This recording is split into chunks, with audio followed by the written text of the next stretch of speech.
Fear and Hunger may rank as the hardest game for me to review on this channel, I think, of all time. This is a game that is just explicitly designed in a way that I don't think anyone else has really gone to this extent. Maybe the closest being the Darkest Dungeon, but even that seems like a vacation compared to this game. But before we begin, please keep in mind that this is an incredibly graphic and adult game. I'm going to be cutting out a lot of the scenes of it here that you're not going to see, but trust me, this is a game meant for adults. But the story is that we play as one of 4 different classes. Each class starts with a different set of gear, a perk, and a different position on the game's quote-unquote skill tree.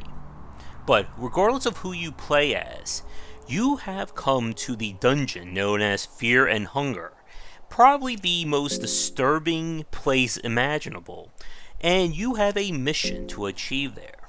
Unfortunately, the place is full of death traps, monsters, more traps, more disturbing sights, possibly some evil gods, and everything is going to try and kill you in ways that are probably I can't mention here without being flagged by YouTube. But the entire game is played through the isometric, pretty much a 16-bit interface. You'll be moving around on the map.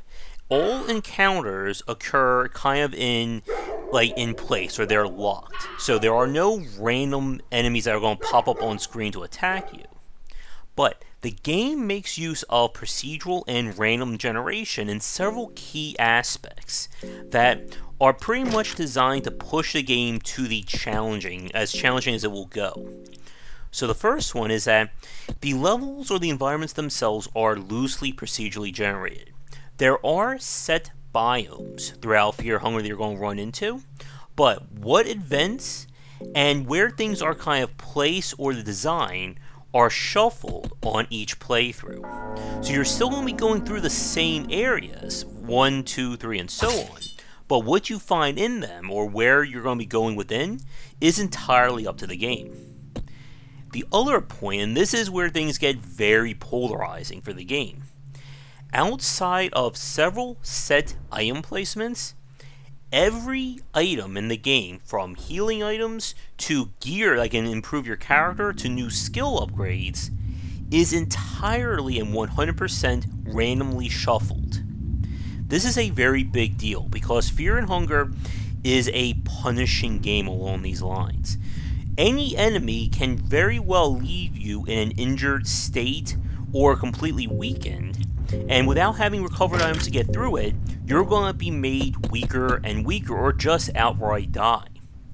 Each character starts out with just the barest of bare minimum of equipment, and this is very much a game where you could get the best weapons in the game within the first 20 minutes, or you get nothing for 40 minutes, an hour plus.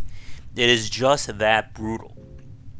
With that said, there's even more RNG at play. We'll talk about that in a few minutes, but let's touch on combat. For the game, this is one of those titles where you want to actively avoid fighting at all costs. How it works is that every enemy features location-based damage on their body. Damaging or destroying a limb or one of their parts, again, some of these enemies aren't exactly human, will leave them without the ability to use said attack.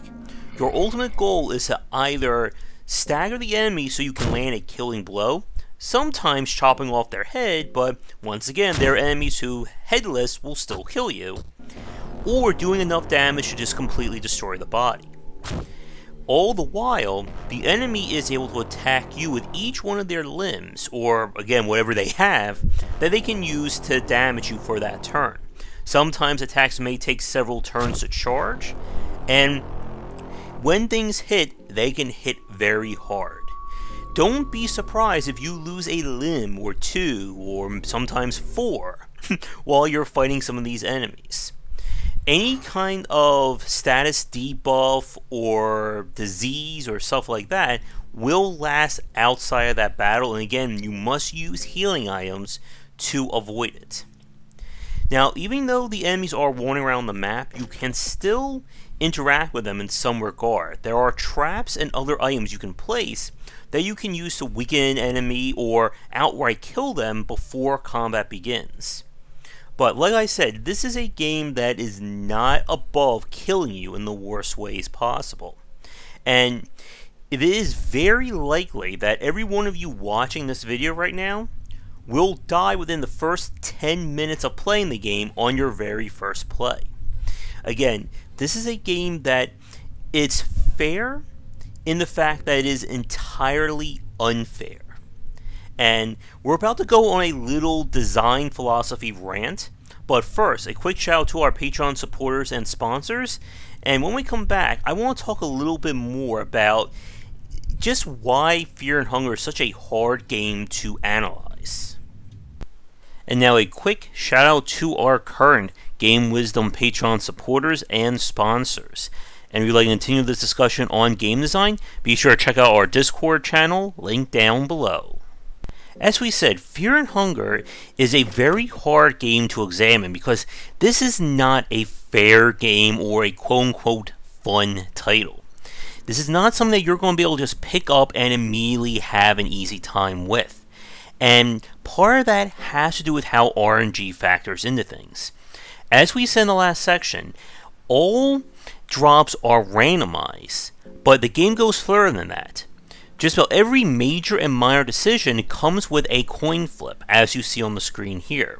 And this 50-50 is a very big deal, because it will determine whether or not you get gear, whether or not you live or die, or whether or not things get even worse than that. And you have no control over the RNG. And this is a very big point about Fear and Hunger, and again about why this is a hard game to examine. Just before we did our little mid-video break, I said that this game is fair because it is entirely unfair. And that has to unpack a lot of things about this game. When you're playing a traditional video game, you're kind of dealing with the fact that the rules are there to guide you and that you are supposed to have a chance at winning. With Fear and Hunger here, and like the most hardest or the more hardcore roguelikes, this is a title where you can do everything right within your power and the game will still make you lose. And there is not one thing you could have done differently to avoid that. And for a lot of people, that is a bridge too far for them to enjoy a video game. And this is what's going to, I think, hurt Fear and Hunger in terms of any kind of mainstream acceptance, even beyond the hardcore violence of the game. And with the game here, as you're about to see, we just did a 50-50 for saving the game and I failed, and now this guy's going to kill me. And again, I couldn't control anything else to avoid that. And a lot about playing this game is you kind of having to learn when the game is going to screw you and figure out how to avoid it or get around it in some way. Now, there are builds and strategies in this game that are 1000% overpowered and that will help you win. Or you just get your head ripped off there. But to get to that point of understanding it, it takes a lot of time and it takes a lot of just basically losing again and again to play it. And when we play games like this, I always describe them as being explicitly designed. And what I mean by that is that Fear and Hunger was not slapped together. The developer just didn't, sit in their room and just threw random ideas and mechanics in this game, close their eyes and program, and this game was made. Fear and Hunger was designed exactly like this.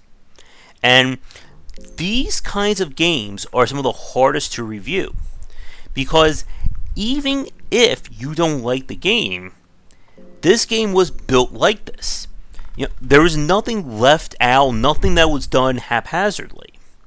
And I have to respect developers who go that far. Fear and Hunger is not going to be a mainstream success by any stretch of the imagination. But over the last 10 minutes or so of this video, if you are looking for a very challenging roguelike, one that most certainly does not hold your hand, and you don't mind the explicit violence and hardcore imagery, there is something amazing and fascinating to this game. But again, if you don't want to play this game and you just don't like it, that is perfectly acceptable as well. But this is one of those titles where I really want to hear from people watching this as to what do you think about this game, whether you've played it yourself or just from the footage that I've shown you so far. Because to me, games like this are the true test of somebody's ability to review and analyze a title.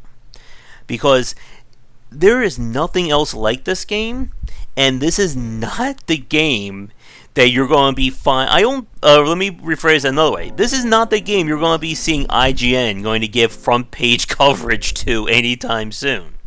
But with that said, thank you so much for watching this video. I sent an email to the developer to try and get them on for a podcast. I would love to talk to them about this game because I'm sure you have as many questions as I do about. But thanks again for watching this video. Check back for daily discussions on game design here and on game wisdom, where some of the art and science of games. Once again, this has been Fear and Hunger, and until our next piece, have a great night. If you're looking for a book on design, my first title, 20 Essential Games to Study, is out now. It is available where most books are sold, and it comes in paper, hardcover, or digital copies. This is the perfect book for anyone interested in learning about game design, whether you are a student, enthusiast, or just a fan. Thanks for watching the video. If you enjoyed things, be sure to do all the liking and subscribing that the kids are doing these days. Check out our Discord channel link down below where we hang out and chat game design, and come back later tonight for our regular streamings. But that's it, and tune in for more great content here and on Game Wisdom, where we examine the art and science of games.